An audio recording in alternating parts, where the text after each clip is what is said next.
श्राद्ध यानी श्रद्धया यत् क्रियते तत्, श्रद्धा से जो अंजलि दी जाती है उसे श्राद्ध कहते हैं।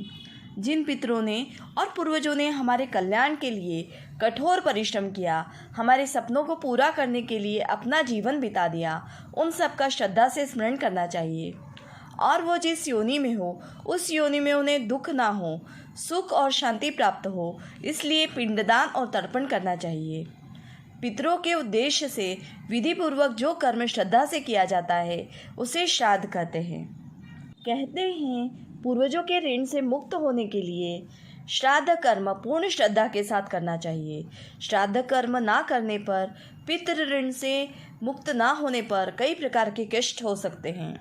इसलिए वर्ष में एक बार यानी उनकी मृत्यु तिथि पर विधि विधान युक्त श्राद्ध करने से यह ऋण उतर जाता है। आज की इस वीडियो में आपको बहुत महत्वपूर्ण जानकारी मिलने वाली है, इसलिए अंत तक वीडियो में बने रहिएगा।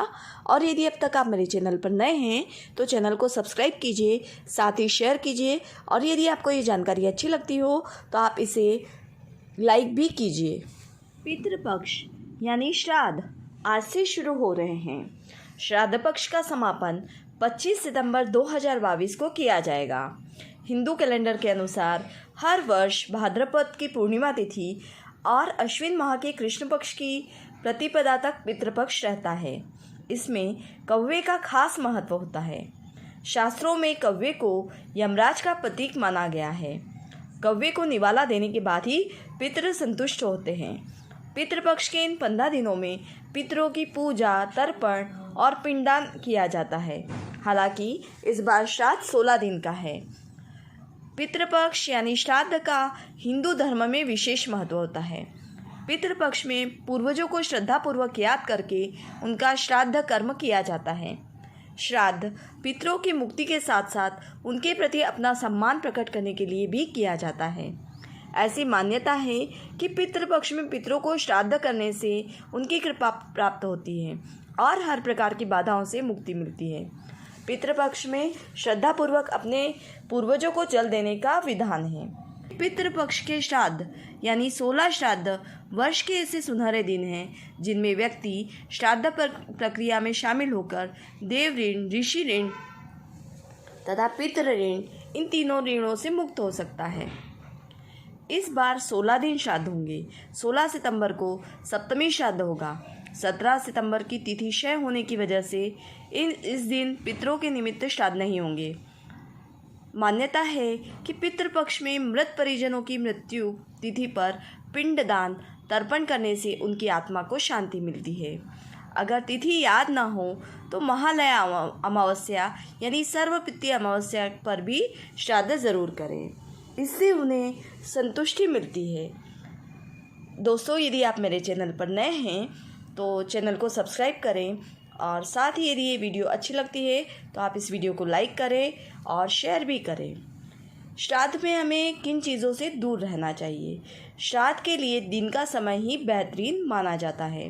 कभी गलती से भी रात के वक्त श्राद्ध न करें।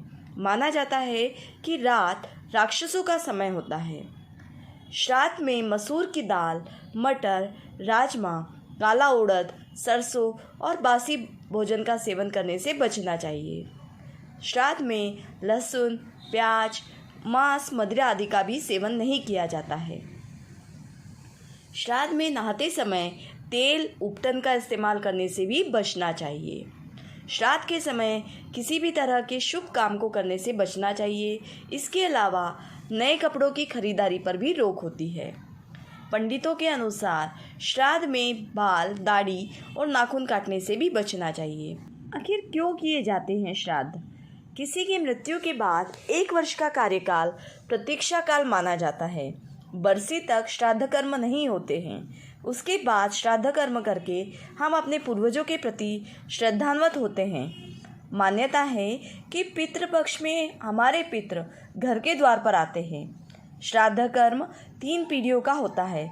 इसमें मातुकुल और पितृकुल यानी नाना और दादा दोनों शामिल होते हैं। 3 पीढ़ियों से अधिक का श्राद्ध कर्म नहीं होता।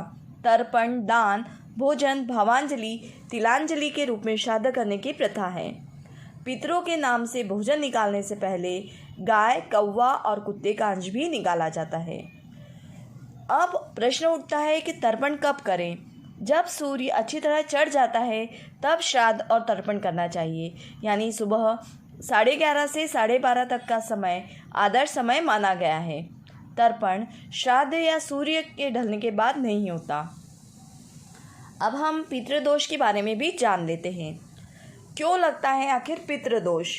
किसी इंसान के मरने के बाद अगर विधि विधान से अंतिम संस्कार न किया जाए तो पितृदोष लगता है। अकाल मृत्यु हो जाने पर परिवार के लोगों को कई पीढ़ियों तक पितृदोष दंश का सामना करना पड़ता है। अकाल मृत्यु होने पर पितर शांति पूजा करना ज़रूरी माना जाता है। माता पिता का अनादर, मृत्यु के बाद परिजनों का पिंडदान, तर्पण और श्राद्ध न करने पर पूरे परिवार पर पितृदोष लगता है। पितरों का अपमान करना, किसी असहाय की हत्या, पीपल, नीम और बरगद के पेड़ कटवाना, जाने अनजाने में नाग की हत्या करना या करवाना पितृदोष का कारण बनते हैं। पितृदोष को कैसे पहचानें? पितृदोष होने पर वैवाहिक जीवन में सदा तनाव बना रहता है। पति पत्नी के बीच आए दिन झगड़े होते हैं। परिवार में एकता नहीं होती। अक्सर घर में क्लेश होते हैं। मानसिक शांति नहीं मिलती। बिना बात के घर में लड़ाई होना पितृदोष के ही लक्षण हैं। पितृदोष होने पर विवाह में बाधाएं उत्पन्न होती है। शादी में तमाम तरह की परेशानी आती है। कई बार तो शादी पक्की होने पर टूट जाती है। मांगलिक कार्यों में रुकावट आती है। शादी के बाद तलाक या अलगाव भी पितृदोष का ही कारण है। वंश वृद्धि न होना भी पितृदोष का कारण है। कई बार संतान सुख मिल भी जाए तो बच्चा विकलांग या पैदा होते ही उसकी मृत्यु हो जाती है। पितृदोष होने पर घर में बीमारियों का डेरा होता है। परिवार के सदस्य हमेशा अस्वस्थ रहते हैं। ऐसे में बार बार दुर्घटना का शिकार भी होते हैं। नौकरी और बिजनेस में अक्सर घाटा होता है। कार्यस्थल पर आर्थिक के साथ मानसिक परेशानियां झेलनी पड़ती है। नौकरी में तरक्की रुक जाती है। तो अब इस पितृदोष को खत्म कैसे किया जाए? पितृपक्ष में पूर्वजों के निमित्त विधि विधान से तर्पण और श्राद्ध करें। ब्राह्मणों को भोजन कराएं, दान दें। साथ ही साल की हर एकादशी, चतुर्दशी, अमावस्या पर पितरों को जल अर्पित करें और त्रिपिंडी श्राद्ध करें। पितृपक्ष शांति के लिए रोज़ाना दोपहर के समय पीपल के पेड़ की पूजा करें। पितरों को प्रसन्न करने के लिए पीपल में गंगा जल में काले तिल, दूध, अक्षत और फूल अर्पित करें। पितृदोष शांति के लिए ये उपाय बहुत ही कारगर हैं। पितृपक्ष में रोजाना घर में शाम के समय दक्षिण दिशा में तेल का दीपक लगाएं। ऐसा रोजाना भी कर सकते हैं। ऐसा करने से पितृदोष समाप्त हो जाता है। किसी ज़रूरतमंद को भोजन, दान या गरीब कन्या के विवाह में मदद करने से पितृ खुश होते हैं और पितृदोष शांत होने लगता है। घर में पितरों की तस्वीर दक्षिण दिशा में लगाएं। रोजाना उनसे अपनी गलती की क्षमा मांगे। कहते हैं इससे भी पितृदोष का प्रभाव कम होने लगता है। उम्मीद है दोस्तों आपको ये वीडियो अच्छी लगी होगी।